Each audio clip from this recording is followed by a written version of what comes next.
नारायण नारायण नारायण नारायण। सज्जनों, जैसे तीर्थों में तीर्थराज पुष्कर है, ऐसे ही व्रतों में व्रतराज यह महाशिवरात्रि का पर्व है। महाशिवरात्रि के दिन जो व्रत करते हैं उसके फल का वर्णन कोई नहीं कर सकता। अनजाने में भी यदि हम महाशिवरात्रि का व्रत कर लेते हैं तो भी हमें उसका फल प्राप्त होता है। इस विषय में एक कथा है जो हम महाशिवरात्रि के दिन रात के समय सुनते हैं। इस व्रत की कथा में 4 भाग है।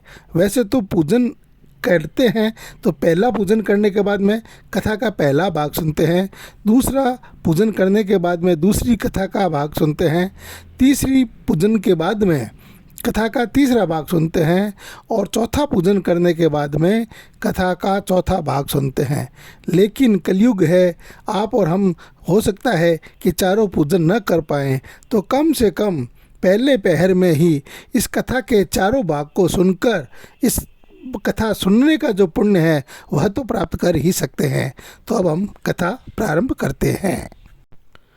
ऋषियों ने पूछा, सूत जी, पूर्व काल में किसने इस उत्तम शिवरात्रि व्रत का पालन किया था और अनजाने में भी इस व्रत का पालन करके किसने कौन सा फल प्राप्त किया था? सूत जी ने कहा, ऋषियों, तुम सब लोग सुनो। मैं इस विषय में एक निषाद का प्राचीन इतिहास सुनाता हूँ जो सब पापों का नाश करने वाला है। पहले की बात है, किसी वन में एक भील रहता था जिसका नाम था गुरुद्रुह। उसका कुटुंब बड़ा था तथा वह बलवान और क्रूर स्वभाव का होने के साथ ही क्रूरतापूर्ण कर्म में तत्पर रहता था।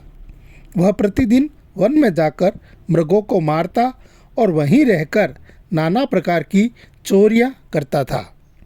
उसने बचपन से ही कभी कोई शुभ कर्म नहीं किया था। इस प्रकार वन में रहते हुए उस दुरात्मा भील का बहुत समय बीत गया। तदंतर एक दिन बड़ी सुंदर एवं शुभ कारक शिवरात्रि आई, किंतु वह दुरात्मा घने जंगल में निवास करने वाला था, इसलिए उसे व्रत को नहीं जानता था। उसी दिन उस भील के माता पिता और पत्नी ने भूख से पीड़ित होकर उससे याचना की, वनेचर, हमें खाने को दो। उनके इस प्रकार याचना करने पर वह तुरंत धनुष लेकर चल दिया और मृगों के शिकार के लिए सारे वन में घूमने लगा। देव योग से उसे उस दिन कुछ भी नहीं मिला और सूर्य अस्त हो गया। इससे उसको बड़ा दुख हुआ और वह सोचने लगा, अब मैं क्या करूं, कहाँ जाऊं? आज तो कुछ नहीं मिला। घर में जो बच्चे हैं उनका तथा माता पिता का क्या होगा? मेरी जो पत्नी है उसकी भी क्या दशा होगी? अतः मुझे कुछ लेकर ही घर जाना चाहिए, अन्यथा नहीं। ऐसा सोचकर वह व्याध एक जलाशय के समीप पहुंचा और जहां पानी में उतरने का घाट था वहां जाकर खड़ा हो गया। वह मन ही मन यह विचार करता था कि यहाँ कोई न कोई जीव पानी पीने के लिए अवश्य आएगा। उसी को मारकर कृतकृत्य हो उसे साथ लेकर प्रसन्नतापूर्वक घर को जाऊंगा। ऐसा निश्चय करके वह व्याध एक बेल के पेड़ पर चढ़ गया और वहीं जल साथ में रखकर बैठ गया। उसके मन में केवल यही चिंता थी कि कब कोई जीव आएगा और कब मैं उसे मारूंगा। इसी प्रतीक्षा में भूख प्यास से पीड़ित हो वह बैठा रहा। उस रात के पहले पहर में एक प्यासी हिरणी वहां आई जो चकित होकर जोर जोर से चौकड़ी भर रही थी। ब्राह्मणों, उस मृगी को देखकर व्याध को बड़ा हर्ष हुआ और उसने तुरंत ही उसके वध के लिए अपने धनुष पर एक बाण का संधान किया। ऐसा करते हुए उसके हाथ के धक्के से थोड़ा सा जल और बिल्व पत्र नीचे गिर पड़े। उस पेड़ के नीचे शिवलिंग था। उक्त जल और बिल्व पत्र से शिव की प्रथम पहर की पूजा संपन्न हो गई। ओम नमः शिवाय। इस तरह पहले पहर की पूजा हो गई। उस पूजा के माध्यम से उस व्याध का बहुत सा पातक तत्काल नष्ट हो गया। वहाँ होने वाली खड़खड़ाहट की आवाज को सुनकर हिरणी ने भय से ऊपर की ओर देखा। व्याध को देखते ही वह व्याकुल हो गई और बोली। मृगी ने कहा, व्याध, तुम क्या करना चाहते हो? मेरे सामने सच सच बताओ। हिरणी की वह बात सुनकर व्याध ने कहा, आज मेरे कुटुंब के लोग भूखे हैं, अतः तुमको मारकर उनकी भूख मिटाऊंगा, उन्हें तृप्त करूंगा। व्याध का वह दारुण वचन सुनकर तथा जिसे रोकना कठिन था, उस दुष्ट भील को बाण ताने देखकर मृगी सोचने लगी कि अब मैं क्या करूं, कहाँ जाऊं, अच्छा कोई उपाय रचती हूँ। ऐसा विचार कर उसने वहाँ इस प्रकार कहा। मृगी बोली, भील, मेरे मांस से तुमको सुख होगा। इस अनर्थकारी शरीर के लिए इससे अधिक महान पुण्य का कार्य और क्या हो सकता है।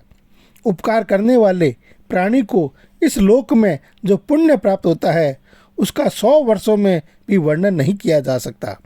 परंतु इस समय मेरे सब बच्चे मेरे आश्रम में ही है। मैं उन्हें अपनी बहन को अथवा स्वामी को सौंपकर लौट आऊंगी। वनेचर, तुम मेरी इस बात को मिथ्या ना समझो।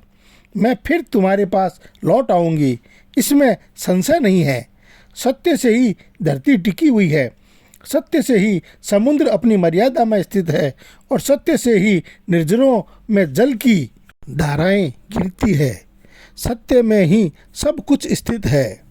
सूत जी कहते हैं, मृगी के ऐसा कहने पर भी जब व्याध ने उसकी बात नहीं मानी, तब उसने अत्यंत विस्मित एवं भयभीत हो पुनः इस प्रकार कहना प्रारंभ किया।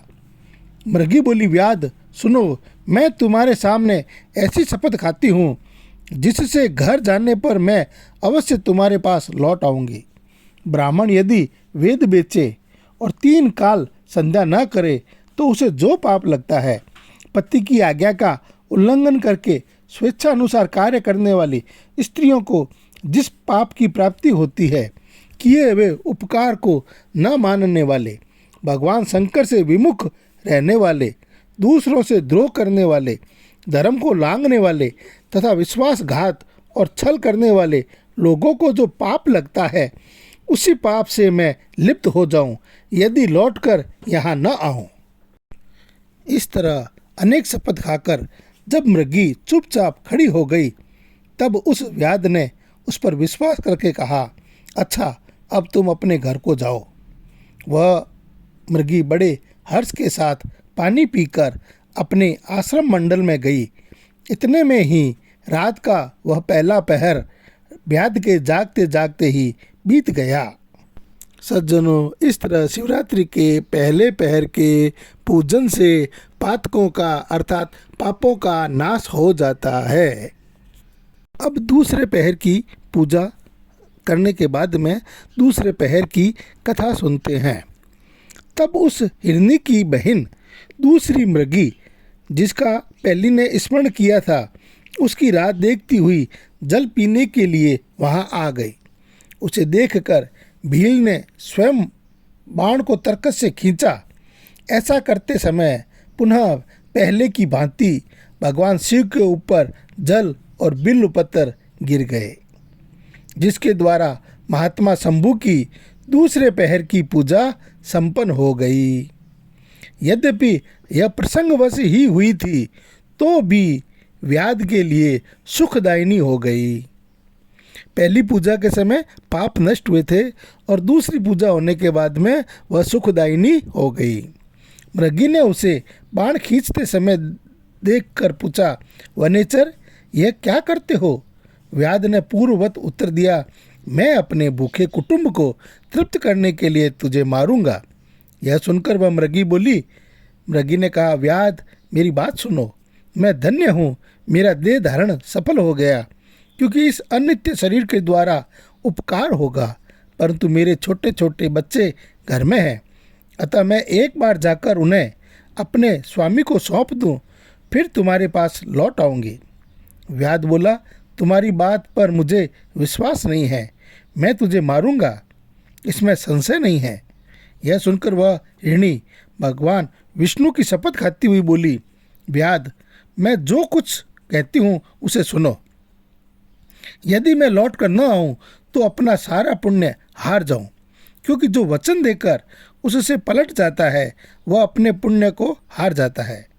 जो पुरुष अपनी विवाहिता स्त्री को त्याग कर दूसरी के पास जाता है, वैदिक धर्म का उल्लंघन करके कपोल कल्पित धर्म पर चलता है, भगवान विष्णु का भक्त होकर शिव की निंदा करता है, माता पिता की निधन तिथि को श्राद्ध आदि न करके उसे सूना बिता देता है तथा मन में संताप का अनुभव करके अपने दिए हुए वचन को पूरा करता है, ऐसे लोगों को जो पाप लगता है वही मुझे भी लगे यदि मैं लौट कर ना आऊं। सूत जी कहते हैं, उसके ऐसा कहने पर व्याध ने उस मृगी से कहा, जाओ। मृगी जल पीकर हर्षपूर्वक अपने आश्रम को गई। इतने में ही रात्रि का दूसरा पहर भी जागते जागते ही बीत गया। पहले पहर की पूजा से पातक नष्ट हुए थे और दूसरी पूजा सुखदायिनी हो गई थी। सज्जनों, यदि हम इस वक्त तक जग रहे हैं और भगवान शिव जी को याद कर रहे हैं तो हमारे 2 पहर की पूजा हो गई है और भगवान को याद भी कर लिया है। अब तीसरे पहर की पूजा करेंगे और भगवान की कथा सुनेंगे। तीसरा पहर शुरू हो जाता है। इसी समय तीसरा पहर प्रारंभ हो जाने पर मृगी के लौटने में बहुत विलंब हुआ जान चकित हो व्याध उसकी खोज करने लगा। इतने में ही उसने जल के मार्ग में एक हिरण को देखा। वह बड़ा होष्ट पुष्ट था। उसे देखकर वनेचर को बड़ा हर्ष हुआ और वह धनुष पर बाण रखकर उसे मार डालने को उद्यत हुआ। ऐसा करते समय उसके प्रारब्धवश कुछ जल और बिल्व पत्र शिवलिंग पर गिरे। इस तरह से तीसरे पहर में भी बिल्व पत्र एवं जल के द्वारा भगवान शिव जी की पूजा संपन्न हो गई। भगवान ने उस पर अपनी दया दिखाई। पत्तों के गिरने आदि का शब्द सुनकर उस मृग ने व्याध की ओर देखा और पूछा, क्या करते हो? व्याध ने उत्तर दिया, मैं अपने कुटुंब को भोजन देने के लिए तुम्हारा वध करूंगा। व्याध की यह बात सुनकर हिरण के मन में बड़ा हर्ष हुआ और तुरंत ही व्याध से इस प्रकार बोला। हिरण ने कहा, मैं धन्य हूँ, मेरा हष्ट पुष्ट होना सफल हो गया, क्योंकि मेरे शरीर से आप लोगों की तृप्ति होगी। जिसका शरीर परोपकार के काम में नहीं आता उसका सब कुछ व्यर्थ चला गया। जो सामर्थ्य रहते हुए भी किसी का उपकार नहीं करता उसकी वह सामर्थ्य व्यर्थ में चली जाती है तथा वह परलोक में नरकगामी होता है। परंतु एक बार मुझे जाने दो, मैं अपने बालकों को उनकी माताओं के हाथ में सौंपकर और उन सबको धीरज बंधाकर यहाँ लौट आऊँगा। उसके ऐसा कहने पर व्याध मन ही मन बड़ा विस्मित हुआ। उसका हृदय कुछ शुद्ध हो गया था और उसके सारे पाप पुंज नष्ट हो चुके थे। उसने इस प्रकार कहा। व्याध बोला, जो जो यहाँ आए वे सब तुम्हारी तरह बातें बनाकर चले गए, परंतु वे वंचक अभी तक यहाँ नहीं लौटे हैं। मृग, तुम भी इस समय संकट में हो, इसलिए झूठ बोलकर चले जाओगे। फिर आज मेरा जीवन निर्वाह कैसे होगा? मृग बोला, व्याध, मैं जो कुछ कहता हूँ उसे सुनो। मुझ में असत्य नहीं है। सारा चराचर ब्रह्मांड सत्य से ही टिका हुआ है। जिसकी वाणी झूठी होती है उसका पुण्य उसी क्षण नष्ट हो जाता है। तथापि भील, तुम मेरी सच्ची प्रतिज्ञा सुनो। शिवरात्रि के दिन भोजन करने से, झूठी गवाही देने से, धरोहर को हड़प लेने तथा संध्या न करने से द्विज को जो पाप होता है वही पाप मुझे भी लगे यदि मैं लौट कर न आऊँ। जिसके मुख से कभी शिव का नाम नहीं निकलता, जो सामर्थ्य रहते हुए भी दूसरों का उपकार नहीं करता, पर्व के दिन श्रीफल को तोड़ता है, अभक्ष्य का भक्षण करता है तथा शिव की पूजा किए बिना और भस्मी लगाए बिना भोजन कर लेता है, इन सब का पातक मुझे लगे यदि मैं लौट कर न आऊँ। सूत जी कहते हैं, उसकी बात सुनकर व्याध ने कहा, जाओ, शीघ्र लौटना। व्याध के ऐसा कहने पर मृग पानी पीकर चला गया। वे सब अपने आश्रम पर मिले। तीनों ही प्रतिज्ञाबद्ध हो चुके थे। आपस में एक दूसरे के वृतांत को भली भांति सुनकर सत्य के पास से बंधे हुए उन सब ने यही निश्चय किया कि वहाँ अवश्य जाना चाहिए। इस निश्चय के बाद वहाँ बालकों को आश्वासन देकर वे सब के सब जाने के लिए उत्सुक हो गए। उस समय जेठी मृगी ने वहाँ अपने स्वामी से कहा, स्वामिन, आपके बिना यहाँ बालक कैसे रहेंगे? प्रभु, मैंने ही वहाँ पहले जाकर प्रतिज्ञा की है, इसलिए केवल मुझको जाना चाहिए। आप दोनों यहीं रहे। उसकी यह बात सुनकर छोटी मृगी बोली, बहन, मैं तुम्हारी सेविका हूँ, इसलिए आज मैं ही व्याध के पास जाती हूँ, तुम यहीं रहो।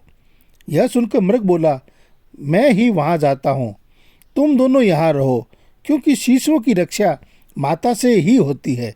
स्वामी की यह बात सुनकर उन दोनों मृगियों ने धर्म की दृष्टि से उसे स्वीकार नहीं किया। वे दोनों अपने पति से प्रेम पूर्वक बोली, प्रभु, पति के बिना इस जीवन को धिक्कार है। तब उन सब ने अपने बच्चों को सांत्वना देकर उन्हें पड़ोसियों के हाथ में सौंप दिया और स्वयं शीघ्र ही उस स्थान को प्रस्थान किया जहाँ वह व्याध शिरोमणि उनकी प्रतीक्षा में बैठा था। उन्हें जाते देख उनके वे सब बच्चे भी पीछे पीछे चले आए। उन्होंने यह निश्चय कर लिया था कि इनकी माता पिता की जो गति होगी वही हमारी भी हो। उन सबको एक साथ आया हुआ देख व्याध को बड़ा हर्ष हुआ। सज्जनों, इस समय तक शिवजी के 3 पहर की पूजा हो चुकी है और 3 पहर की कथा हमने सुन ली है। अब चौथा पहर प्रारंभ होता है। हिरण और उसकी दोनों पत्नियां और उसके बच्चे व्याध के सामने पहुंच चुके हैं। अब क्या होता है देखते हैं। उन सबको एक साथ आया हुआ देखकर व्याध को बड़ा हर्ष हुआ। उसने धनुष पर बाण रखा।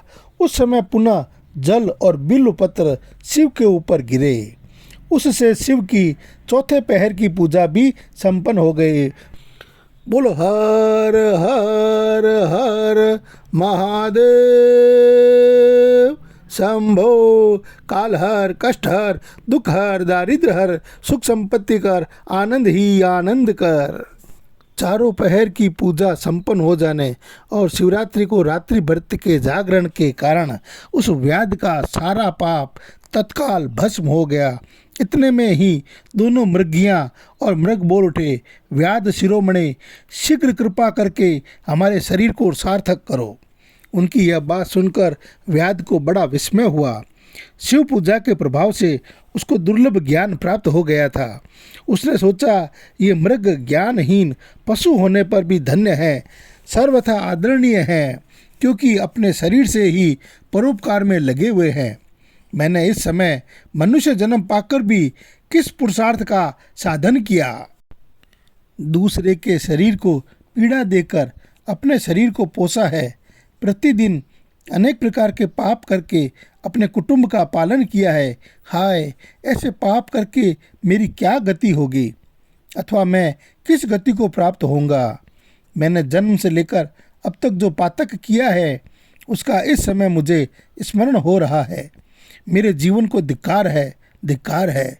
इस प्रकार ज्ञान संपन्न होकर व्याध ने अपने बाण को रोक लिया और कहा, श्रेष्ठ मृगों, तुम जाओ, तुम्हारा जीवन धन्य है। पर भगवान शंकर तत्काल प्रसन्न हो गए और उन्होंने व्याध को अपने सम्मानित एवं पूजित स्वरूप का दर्शन कराया तथा कृपापूर्वक उसके शरीर का स्पर्श करके उससे प्रेम से कहा, भील, मैं तुम्हारे व्रत से प्रसन्न हूँ, वर मांगो। व्याध भी भगवान शिव के उस रूप को देखकर तत्काल जीवन मुक्त हो गया और मैंने सब कुछ पा लिया, यूँ कहता हुआ उनके चरणों के आगे गिर पड़ा। उसके इस भाव को देखकर भगवान शिव भी मन ही मन बड़े प्रसन्न हुए और उसे गुह नाम देकर कृपा दृष्टि से देखते हुए उन्होंने उसे दिव्य वर दिए। शिव बोले, व्याध सुनो, आज से तुम श्रृंगवेरपुर में उत्तम राजधानी का आश्रय ले दिव्य भोगों का उपभोग करो। तुम्हारे वंश की वृद्धि निर्विघ्न रूप से होती रहेगी। देवता भी तुम्हारी प्रशंसा करेंगे। व्याध, मेरे भक्तों पर स्नेह रखने वाले भगवान श्री राम एक दिन निश्चय ही तुम्हारे घर पधारेंगे और तुम्हारे साथ मित्रता करेंगे, तुम मेरी सेवा में मन लगाकर दुर्लभ मोक्ष को पा जाओगे। इसी समय वे सब मृग भगवान शंकर का दर्शन तथा प्रणाम करके मृग योनि से मुक्त हो गए तथा दिव्य देहधारी हो विमान पर बैठकर शिव के दर्शन मात्र से शाप मुक्त हो दिव्य धाम को चले गए। तब से अर्बुद पर्वत, जो अब माउंट आबू है, भगवान शिव व्यादेश्वर के नाम से प्रसिद्ध हुए, जो दर्शन और पूजन करने पर तत्काल भोग और मोक्ष प्रदान करने वाले हैं। महर्षियों व व्याध भी उस दिन से दिव्य भोगों का उपभोग करता हुआ अपनी राजधानी में रहने लगा। उसने भगवान श्री राम की कृपा पाकर शिव का सायुज्य प्राप्त कर लिया। अनजान में ही इस व्रत का अनुष्ठान करने से उसको सायुज्य मोक्ष मिल गया। फिर जो भक्ति भाव से संपन्न होकर इस व्रत को करते हैं, वे शिव का शुभ सायुज्य प्राप्त कर ले, इसके लिए तो कहना ही क्या है।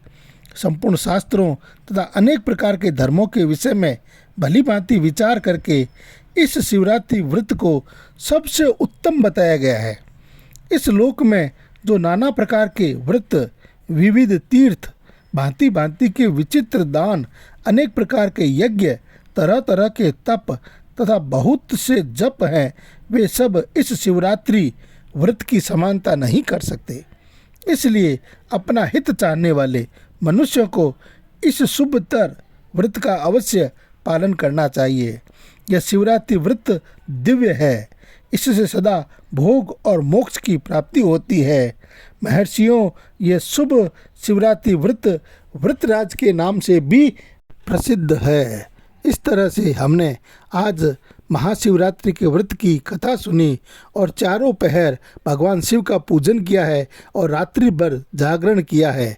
सज्जनों, इस व्रतराज पर्व की कथा सुनने का भी बड़ा भारी लाभ है। हम जागरण करें, यह और उत्तम बात है, और जागरण के साथ साथ भगवान शिव का याद करें, भगवान शिव का पूजन करें, तो क्या कहना है। सज्जनों, जिस तरह से धर्म, अर्थ, काम, मोक्ष उस वनेचर को प्राप्त हुआ, ऐसे ही हम भगवान शंकर से प्रार्थना करते हैं कि वह हम सभी को भी धर्म, अर्थ, काम और मोक्ष इसी युग में, इसी जन्म में प्राप्त हो। सज्जनों, यदि आप कुछ भी न करें तो ओम नमः शिवाय का जप करें। ओम नमः शिवाय, ओम नमः शिवाय, ओम नमः शिवाय, ओम नमः शिवाय, और इस शिवरात्रि का लाभ उठाएं। ओम नमः पार्वती पतये, हर हर हर महादेव।